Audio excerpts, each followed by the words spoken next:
Hello mga best, napanood nyo na ba yung bagong upload ko? Ako, dapat mong mapanood yon dahil ito ay posibleng mangyari sa'yo. Kaya kung hindi mo pa napanood, panoorin mo na dahil ito ay continuation na lang. So, eto na nga ang nangyari, be. Na-lock po yung account ko, Facebook account ko. So, ang nangyari po doon is nagkaroon po ako ng restriction. Gusto nyo bang malaman kung anong dahilan or anong restriction yun? Kaya ako na-lock ni Meta? Grabe, best. Posible pala talaga yun. Eto, kung pasaway ka, nakatulad ko. Okay, kung ginawa mo na lahat dahil pakiramdam mo ay ito'y nakatulong sa iyong Facebook profile, well, hindi po nakakatulong yung sobra. Yan po talaga. Kaya naging bawal eh. Kasi sobra, talagang pagbawal, sobra na talaga, masama na pagbawal. So, ito na nga nangyari, bes. Ang restriction ko is, napasobra yung pag-share ko sa mga groups. Okay? So, ang nangyari doon, naging unusual activity na kay Meta. Pakiramdam niya, may ibang tao nang pumasok sa aking account. Diba? May ibang naggamit na kasi parang tuloy-tuloy yung pag-share ko sa mga group na yun. Parang pakiramdam niya, robot na yung gumawa. Kaya gano'n, nagalit siya. Kaya pinalo tayo, bes. Ang nangyari, nung ang tanda ko talaga, ang last na activity na ginawa ko is nag-share ako sa isang group. Okay? Sa isa sa reels ko. So, after nun, shinare ko siya, biglang nag-lock yung account ko, be, as in, anong nangyari?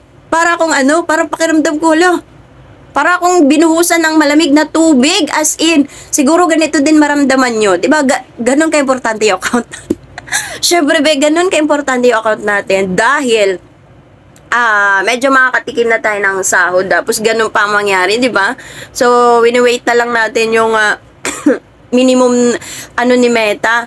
So, yan na nga, sobrang kinabahan ako, bes. Talagang sa sobrang kaba ko, ang dami-dami ko na, as in, yung mga, yung mga sinusubaybayan ko na content creator na alam ko makakatulong sa akin, message ko na ng ibang accountan ng kapatid ko dahil, pati, alam nyo ba, pati Messenger, hindi mo siyang magagamit. As in, hindi ka makapag-message lahat ng page mo. Tapos tinry ng kaibigan ko, sabi ko, try mo nga i-search yung yung Facebook ko, as in black, this person is not available. Ay grabe, be, nawala ako ng isang oras sa Facebook.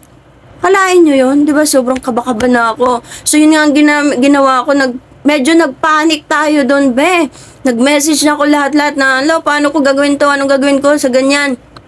So, syempre, may schedule pa kami kinabukasan at wala akong contact sa kanila. Sobra talaga yung nararamdaman ko. So, eto na nga, back to na tayo doon sa dahilan kung bakit ako na-restrict. So, yan na nga, yung napasobra yung share ko sa group, be. Sobra. As in, sunod-sunod na pala, hindi ko naramdaman.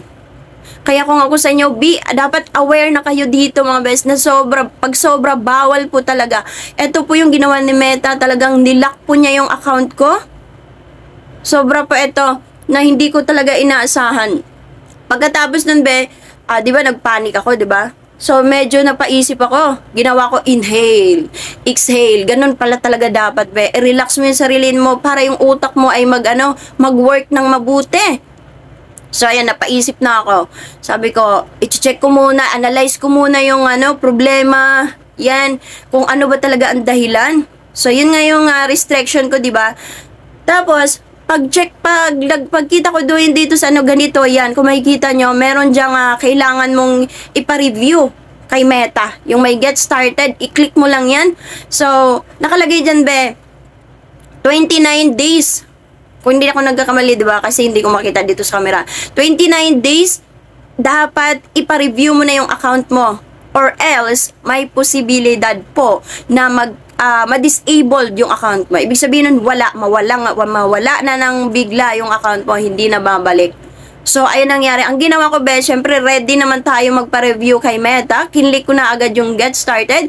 Tapos, tandaan nyo mga best, may hihingin po si Meta dyan na email mo, or kung naka-registered yung email mo sa Facebook, email mo and then number. Make sure na hindi nyo po i-click yung delete or remove. Kasi tatanungin ka niya na if ever hindi to sa'yo or yan nga, kung hindi mo tatanggapin na ibigay kay Meta itong information na to, ipare-remove sa'yo.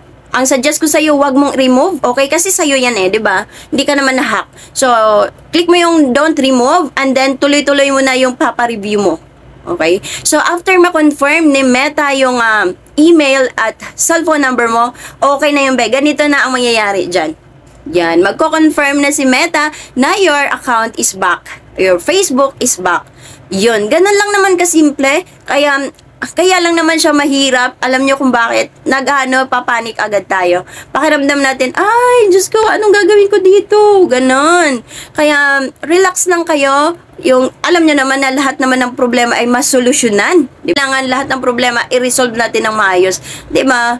Oh, saglit lang na okay na siya. Wala pang minutes. Talagang nag-reply na agad si Meta na okay na yung account ko. Yun lang, meron akong restriction na nandun pa rin siya. Kasi ganito dati yung account ko na nagkaroon ako restriction, ganito picture niya. Okay, makikita nyo may red dyan. Your,